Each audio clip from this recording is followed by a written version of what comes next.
On a cold, silent night, when most of Britain was asleep and the railway tracks stretched endlessly into the dark, something unbelievable was about to happen. A moment that would change history forever. A moment that sounded too perfect to be real. A train was moving through the countryside, carrying nothing but letters, parcels, and bags filled with cash. No guards with guns, no alarms screaming in the night, just routine, just trust. And that's exactly what made it dangerous. Because while the train rolled forward, hidden eyes were watching. Every signal, every second, every move. This wasn't just a robbery waiting to happen. This was a carefully planted betrayal, months in the making. And before the sun rose, Britain would wake up to the biggest train robbery the world had ever seen. A crime so bold, so shocking, that people would argue for decades whether it was genius or madness. And at the center of it all were ordinary men who believed they could outsmart an entire system. But what nobody expected was how one small mistake would turn a perfect plan into a legendary downfall. Long before that night, the railway system was seen as one of the safest operations in the country. Trains didn't stop for anyone. They ran on schedules built on discipline and order. The Royal Mail trains were especially trusted. They carried millions in cash, quietly moving money between cities without drama. Glasgow to London was a regular route. Night after night, week after week, the train followed the same path, same timing, same signals, same routines. And routines, when repeated for too long, become weaknesses. Inside criminal circles, whispers began to spread. Whispers about a special carriage attached to certain trains, a carriage known as the high-value package coach. Inside it were bags of cash meant for banks and businesses across the country. Most of the time, the amount was large, but sometimes, due to holidays or banking delays, it was massive. This information wasn't public. It wasn't supposed to leave official walls, but someone talked. Someone with access. Someone who knew when alarms worked and when they didn't. And that secret would become the foundation of everything that followed. At the heart of the plan was a man named Bruce Reynolds, smooth-talking, ambitious, and always dreaming bigger than his past crimes. He wasn't a train robber by experience. He was a planner, a thinker, someone who believed crime wasn't about violence, but about intelligence. He gathered men who trusted him, men who were hungry for one big score that could change their lives forever. But here's the twist.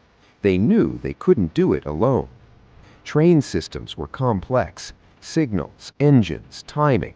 One wrong move could end in disaster. So Reynolds reached out to another group, criminals who had experience with railways and heavy jobs. Slowly, quietly, a team formed. Not overnight, not recklessly.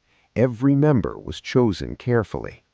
By the time the plan was complete, more than a dozen men were involved.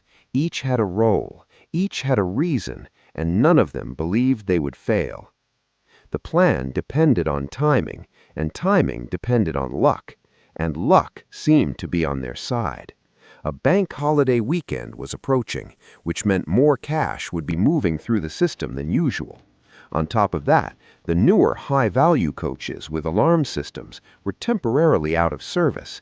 A reserve carriage would be used instead, an old one, no alarms, no modern protection. It was the kind of coincidence that felt almost unreal. But it wasn't coincidence. It was information, leaked from the inside. And once the date was locked in, there was no turning back. On the evening of August 7, 1963, the Royal Mail train left Glasgow Central Station, heading toward London. 12 carriages, dozens of postal workers sorting mail as the train moved through the night. Everything felt normal, calm, predictable. But hidden among the darkness, near a quiet crossing miles away, men were waiting. They had studied this route for months. They knew where the train slowed, where it never stopped, and that's exactly where they struck. One man tampered with the signal, blocking the green light and forcing the red to glow unnaturally in the darkness. When the train approached, Jack Mills was confused. This signal was never read at this hour. Still, rules were rules. He applied the brakes and brought the powerful engine to a stop in the middle of nowhere. Silence followed, thick and unsettling. The assistant driver stepped down to use the trackside phone, hoping to contact the signal operator. But the line was dead, cut deliberately. Before he could react, figures emerged from the bushes. Strong hands grabbed him, pulling him away from the engine. At the same time, other men climbed onto the locomotive from both sides. Jack Mills tried to resist. He had no weapon, no backup, just instinct. And that resistance cost him dearly. A metal bar came down on his head, knocking him unconscious in his seat. The moment was brutal, fast, and final. The train was theirs.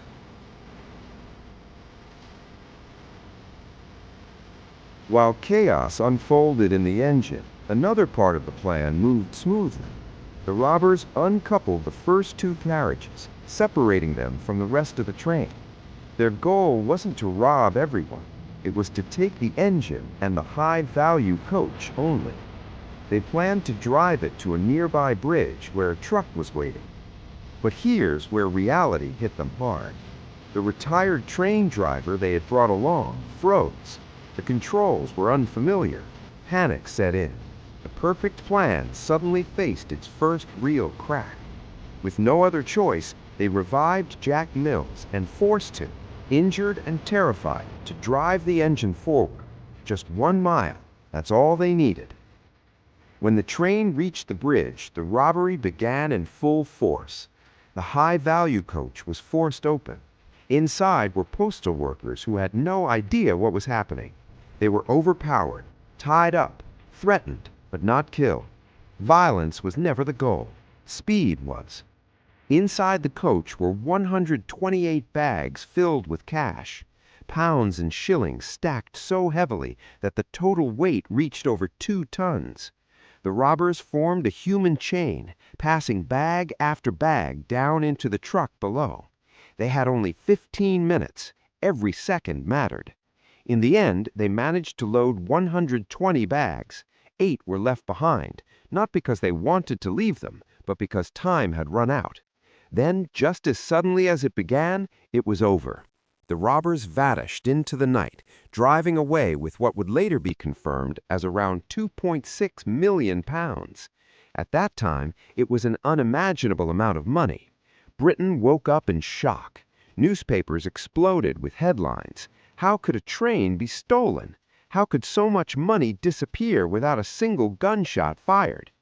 The police launched one of the largest manhunts the country had ever seen. Roadblocks, helicopters, radio alerts. The pressure was intense. Meanwhile, the robbers reached their hideout, a quiet farmhouse in the countryside. For a brief moment, they celebrated. They laughed. They played Monopoly using real cash. It felt unreal, like a dream they never wanted to wake up from. But dreams have a way of ending, and this one ended fast. What nobody expected was that their biggest mistake wouldn't be the robbery itself. It would be their overconfidence. They stayed at the hideout too long. They left behind evidence, fingerprints, small details that didn't matter in the moment, but meant everything later. When police finally discovered the farmhouse, it was like opening a door to the truth. Bags, wrappers, tools, and most importantly, fingerprints on a board game. Those prints matched criminal records. Names started to appear, faces, histories.